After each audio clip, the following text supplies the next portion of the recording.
형님, 파스칼 키냐르의 수사학 54페이지요?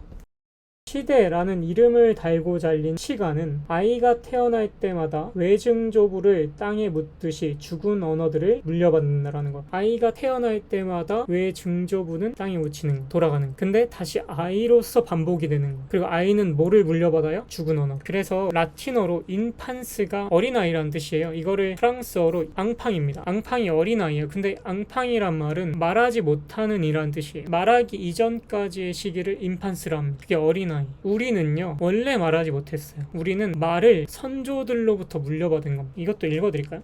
음악 혐오에서 키냐르가 어떤 말을 하냐면요, 여러분 생각을 해보자는 거죠. 감각이 오감이 있죠. 가장 먼저 발달한 게 뭘까요? 청각이에요. 실제로 어린아이는요 뱃속에 있었던 거를 기억해요. 그때 들은 소리. 아이는요 보기 이전에, 냄새 맡기 이전에, 말하기 이전에 들었어요. 제가 헬라어를 써드릴게요. 휘파코에라는 명사가 있는데요, 이게 순종이란 뜻이에요. 순종. 근데 이 단어가 분리해서 보면요 휘포예요. 휘포가 뭐냐면 아래에서입니다. 뒤에 말은 뭐냐면 듣다예요. 순종과 복종은 여러분 듣는 행위입니다. 듣는 게 순종이에요. 어린아이는요 복종하는 자인 거예요. 누구의 말에? 선조들의 언어에. 어린아이는 복종이에요. 들으니까요. 아이는 보기 전에, 냄새 맡기 전에, 말하기 전에, 숨쉬기 전에 들었습니다. 아래에서 듣는 게 뭐예요? 위에는 주인이 있고요. 주인이 아래에 있는 사람들에게 이야기하는 거예요. 그걸 듣는 게 순종이에요. 그리스어 안에는 이런 의미가 담겨 있어요. 그러면 이렇게도 생각해 볼 수 있는 거예요. 오디세우스가 세이렌에 있는 섬을 지나했대요. 역청을 기로 막지 않고 몸을 묶었죠. 그 소리를 듣기 위해서. 우리는 그런 오디세우스들인 거예요. 왜냐면 계속 들으니까. 어머니를 세이렌이라고 한다면요, 그 어머니의 목소리를 몇 달 동안이나 듣는 겁니다. 귀가 형성된 이후로. 키냐르가 음악 혐오에서 뭐라 하냐면 귀에는 눈꺼풀이 없다는 거예요. 눈을 감을 수 있어요. 귀는 절대 그렇게 하지 못합니다. 이거 음악 혐오에서 파스칼 키냐르가 어떻게 설명하냐면 활 있죠 여러분. 활. 여러분 리라라는 현악기가 먼저 만들어졌을까요? 활이 먼저 있었을까요? 활이 먼저 있었을 겁니다. 근데 활도 뭐를 튕기는 거예요? 현을 튕기는 거죠. 리라도 현을 튕기는 거죠. 활은 근데 용도가 뭐예요? 죽이는 거예요. 근데 활을 아주 팽팽하게 당겼다가 탁 놨을 때, 긴장이 풀어졌을 때 화살이 대상을 꿰뚫죠. 근데 이렇게요 활을 튕겼을 때 이거를 노랫소리로 얘기한 사람이 호메로스예요. 제빗소리를 낸다고 해요. 활의 용도는 뭐예요? 죽이는 거예요. 음악은 죽인다는 거예요. 듣는 대상을 죽인다는 거예요. 듣는 대상을 꿰뚫는다는 거죠. 그래서 언제나 히틀러가 연설 전에 음악을 들려줬습니다. 음악은 복종시키거든요. 다시 말해서 듣는 행위는요 복종과 연관돼 있어요. 우리는요 말하지 못하는 자였습니다. 이게 가장 중요한 포인트예요. 언어를 가지고 태어나는 게 아니에요. 들음으로써 복종하는 거예요. 언어에. 우리는 말 못하는 자였다고요. 인판스였어요. 세계를 이중적으로 보지도 않았어요. 우리는요. 나와 세계를 분리시키지 않았다고요. 아이는. 근데 말을 하게 되는 겁니다. 말을 하는 순간에요 말은 분리시키거든요. 이원성이 말로부터 태어납니다. 강아지, 고양이들, 아이에게는요 세계와 자신이 하나예요. 분리시키지 않습니다. 그들은. 우리는 들음으로써 복종하는 거예요. 모국어에. 근데 우리는 말하지 못하는 자였다.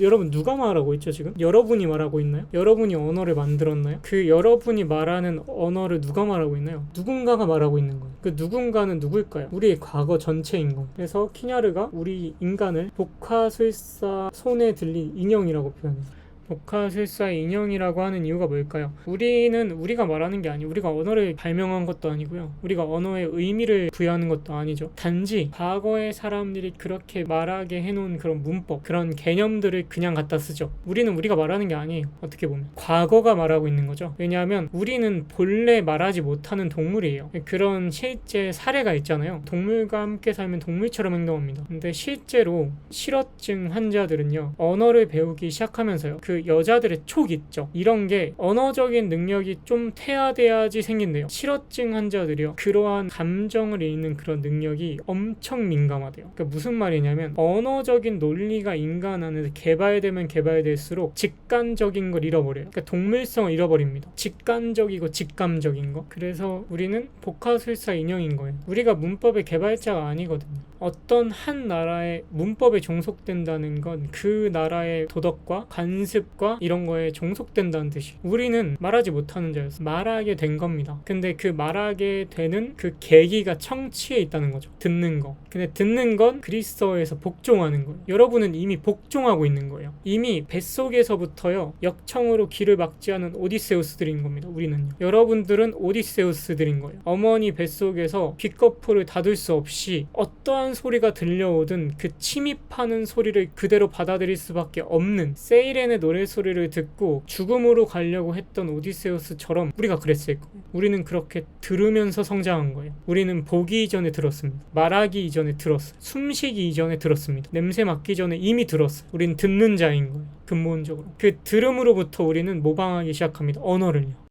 음악 혐오에서 되게 아름다운 장면이 나오는데 우리가요 뱃속에서 들은 어머니의 음성은 의미 전달 수단이 아니에요. 억양을 기억하잖아요. 우리는 축복해, 너무 사랑해, 이 말을요 아이는 뱃속에 있을 때 듣지만 어떤 의미인지 알아듣지 못해요. 억양을 기억하는 거죠. 의미 없는 억양을 기억하는 거예요. 의미 없는 말소리, 그거를 푸르동이라 해요. 졸졸졸 흘러가는 시냇물 소리. 언어의 세계로 나오기 이전에 어머니의 동굴 속에서 우리는 그 푸르동을 기억하는 거예요. 어머니의 음성, 그거는 동물적인 거예요. 그래서 우리가 뱃속에서 들었던 어머니의 목소리는요 의미화가 없는 동물적인 억양인 거예요. 사랑해, 무슨 의미인지 몰라요. 억양을 듣는 거예요. 그게 우리의 시원적 기억 속에 아로새겨져 있는 거예요. 근데 여기서 키냐르가 베드로 얘기를 해요.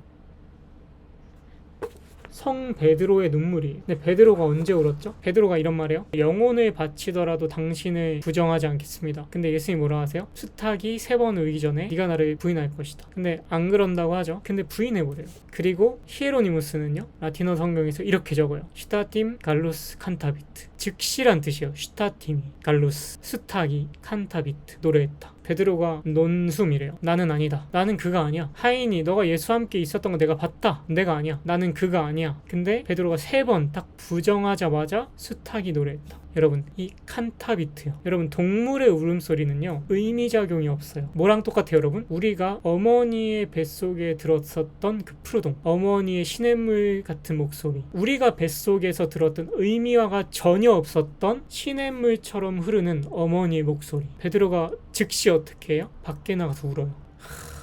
키냐르가 뭐라 하냐면요, 그 장면을 쓰면서 베드로는요 예수에게 부여받은 이름이죠. 베드로 이전엔 시몬이었어요. 근데 베드로가요 키냐르 이렇게 표현하는 거죠. 베드로도 아니고 시몬일 때도 아닌 거예요. 그 소리를 들었을 때. 언제예요? 그가 떠올린 시기가 푸르동인 거예요. 의미작용이 전혀 없었던 어머니의 시냇물 같은 그 억양, 푸르동, 우리 안에 늘 흐르고 있는 그거를 딱 들은 거예요. 수탉의 울음소리에서 바로 웁니다, 베드로가. 그리고 이후에 베드로가 어떠한 소음도 듣지 않으려고 해요. 그런 얘기를 써놔요. 이렇게 1장의 내용입니다.